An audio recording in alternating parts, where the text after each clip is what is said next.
Welcome to plantation info.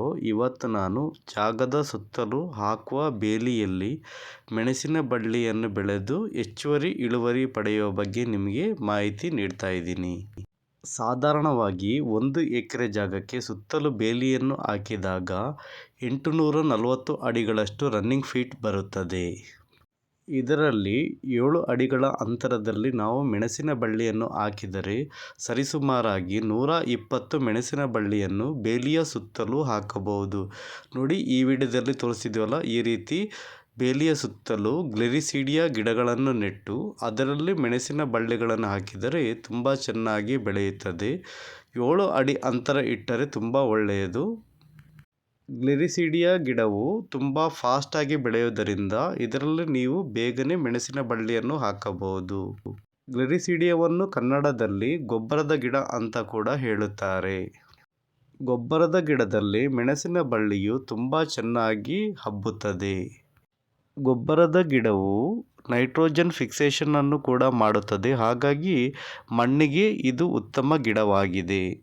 ಬೇಲಿಯಲ್ಲಿ ಗೊಬ್ಬರದ ಗಿಡವನ್ನು ನೆಡುವುದರಿಂದ ಮಣ್ಣಿನ ಸವೆತವನ್ನು ಕೂಡ ತಪ್ಪಿಸಬಹುದು. ಬೇಲಿಯು ಕೂಡ ಗಟ್ಟಿಯಾಗಿ ಇರುತ್ತದೆ. ನೀವು ಬೇರೆ ಯಾವುದಾದರೂ ಬೆಳೆಯನ್ನು ಜಾಗದ ಮಧ್ಯದಲ್ಲಿ ಬೆಳೆಯುತ್ತಿದ್ದರೆ ಜಾಗದ ಸುತ್ತಲೂ ಹಾಕಿರುವ ಬೇಲಿಯಲ್ಲಿ ಗೊಬ್ಬರದ ಗಿಡವನ್ನು 7 ಅಡಿಗಳ ಅಂತರದಲ್ಲಿ ನೆಟ್ಟು ಅದರಲ್ಲಿ ಮೆಣಸಿನ ಬಳ್ಳಿಯನ್ನು ಹಬ್ಬಿಸಿ. ಇದರಿಂದ ಸರಿಸುಮಾರು 120 ಗಿಡವನ್ನು ನಾವು ಹಾಕಬಹುದು. ಅಂದರೆ ವರ್ಷಕ್ಕೆ 250ರಿಂದ 300 kg ಒಣಮೆಣಸನ್ನು ಪಡೆಯಬಹುದು. ಇದರ ಮಾರುಕಟ್ಟೆ ಬೆಲೆ ಸರಿಸುಮಾರಾಗಿ 1 ರಿಂದ 2 ಲಕ್ಷ ರೂಪಾಯಿಗಳು ಆಗಿರುತ್ತದೆ. ಇದು ನಿಮಗೆ ಹೆಚ್ಚಿನ ಆದಾಯವನ್ನು ಕೊಡುತ್ತದೆ. ಹಾಗೂ ನಿಮ್ಮ ಜಾಗವನ್ನು ಸರಿಯಾದ ರೀತಿಯಲ್ಲಿ ಸಮರ್ಪಕವಾಗಿ ಈ ವಿಧಾನದಲ್ಲಿ ಬಳಸಿಕೊಳ್ಳಬಹುದು. ಸುತ್ತಲೂ ಗೊಬ್ಬರದ ಗಿಡವನ್ನು ನೆಡುವುದರಿಂದ ಗಿಡಗಳಿಗೆ ಬೇಕಾದ ನೆರಳಿನ ಅವಶ್ಯಕತೆಯನ್ನು ಗೊಬ್ಬರದ ಗಿಡವು ನೀಡುತ್ತದೆ. ಗೊಬ್ಬರ ಗಿಡದ ಎಲೆಗಳು ಮಣ್ಣಿನಲ್ಲಿ ನೈಟ್ರೋಜನ್ ಅಂಶವನ್ನು ಜಾಸ್ತಿ ಮಾಡುತ್ತದೆ. ಗೊಬ್ಬರ ಗಿಡವನ್ನು ಮಳೆಗಾಲದಲ್ಲಿ ನೆಟ್ಟರೆ 7 ರಿಂದ 8 ತಿಂಗಳ ಅಂತರದಲ್ಲಿ ಅದರಲ್ಲಿ ಮೆಣಸಿನ ಬಳ್ಳಿಯನ್ನು ಹಬ್ಬಿಸಬಹುದು.